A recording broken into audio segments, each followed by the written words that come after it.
এই বাদল, জি ভাই বলেন। এই রে, এই জায়গায় 20,000 টাকা আছে। আর কালকে থেকে তোর আর আমাদের ঘরে কাজে আসা লাগবে না। কেন ভাই, আমি কি কোনো দোষ করেছি? তুই কোনো দোষ করিসনি। এই জায়গায় 20,000 টাকা আছে, এই 20,000 টাকা নিয়ে চলে যা। আর কালকে নতুন একটা লোক আসতেছে, সেই লোকটা কাজ করবে। আমি তারে রাখবো, তোরে আর রাখবো না। ভাই আমার বেতন তো মাত্র 6,000 টাকা, তা আপনি আমার এত টাকা দিচ্ছেন কেন? তোরে অতগুলো টাকার আমি এমনি বেশি দিলি, কারণ তুই হুট করে কোনো জায়গায় তো কাজ পাবি না।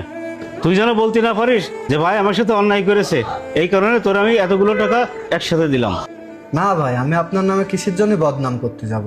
আর আপনি খুব ভালো মানুষ। আপনার এখানে যে কয়দিন কাজ করেছি খুব শান্তিতে কাজ করেছি। অন্য কোথাও এরকম শান্তিতে কাজ করতে পারবো কিনা তা আমি ঠিক জানি না। হয়তো বা আপনি আমার থেকে ভালো কাউকে পেয়ে গেছেন। আচ্ছা ঠিক আছে, তুই এখন যা।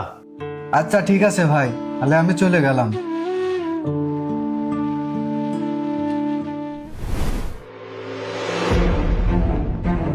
ভাই